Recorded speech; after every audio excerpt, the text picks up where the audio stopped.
en fait, on peut dire que la notion de création, qui Mhm. est quelque chose unique à l'homme, Oui. amène une certaine forme d'art. Oui, c'est-à-dire que, que l'art s'ancre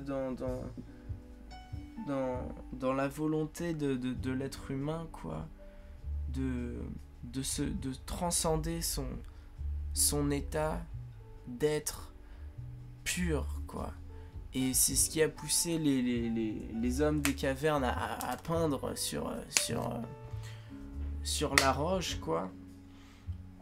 C'est cette volonté de se survivre à soi-même, quoi. Cette volonté de, de rester dans le temps, quoi.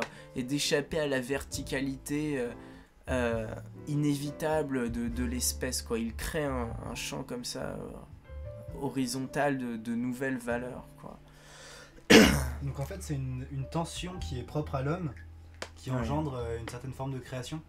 Ouais, exactement. Et même si on regarde dans les mythes dans les mythes de la Grèce antique, quoi, on retrouve souvent cette tension, et c'est cette tension qui est exprimée de façon voilà, comment dire, plus ou moins nuancée, mais toujours avec cette cette confrontation avec une forme voilà, d'animalité. Alors ça peut être Apollon et Dionysos, voilà, le conflit dionysiaque apollinien. Alors j'en viens au mythe de la lyre et de l'Olos.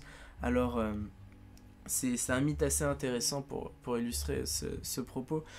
C'est-à-dire que bon, pour faire bref, la déesse Athéna, la déesse de la sagesse, crée à partir de la terre une flûte en argile, quoi, qui va s'appeler l'Olos. Et c'est une flûte dans laquelle elle souffle naturellement, mais en soufflant dans cette flûte, elle déforme les traits de son visage, quoi. Et les traits du visage, c'est ce qui fait l'identité, quoi. C'est ce dont parlent Lévinas, quoi. C'est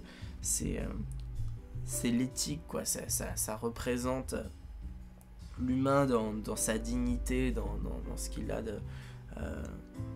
voilà, d'imposable face à autrui, quoi. Et donc bon, sous cet effet, voilà, déformateur des traits, bon, voilà, ça gonfle ses joues, et cette déesse magnifique n'est plus la même, elle est transformée, tout le monde rit, et donc ces moqueries l'amènent à jeter l'Olos du haut de l'Olympe, et sur Terre, le satyre Minéas trébuche sur l'Olos et commence à en jouer. Il va en jouer partout sur Terre, et sur son passage, il va charmer tous les habitants. Alors là, Apollon, lui qui joue de la lyre, l'instrument du kalos, l'instrument de l'arythmie, l'instrument de la proportion, de la justesse, des proportions et de la beauté qui en découle, va être jaloux de cet instrument aussi simple et qui pourtant charme, quoi, qui est associé à l'ivresse et au culte dionysiaque, etc. Alors il le met au défi, et bon, bah pour faire bref, ils n'arrivent pas à se départager, et ce que pose Apollon à Minéas comme ultime question, c'est Minéas, serais-tu capable de chanter en même temps que tu joues de ton instrument? Et Minéas perd, car il en est incapable, vu qu'il souffle dans l'instrument.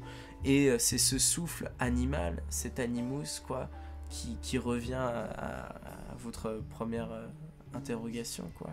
C'est-à-dire, en même temps qu'il joue, quoi, il est privé de son humanité, quoi. C'est-à-dire que son propre souffle l'aspire dans son animalité.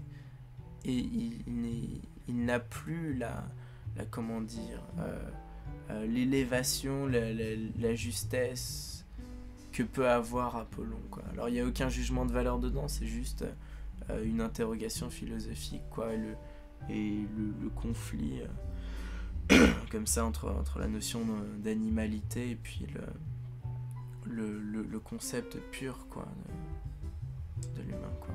Merci beaucoup Duke pour ces propos passionnants. Je vous remercie. Bonne soirée. Merci.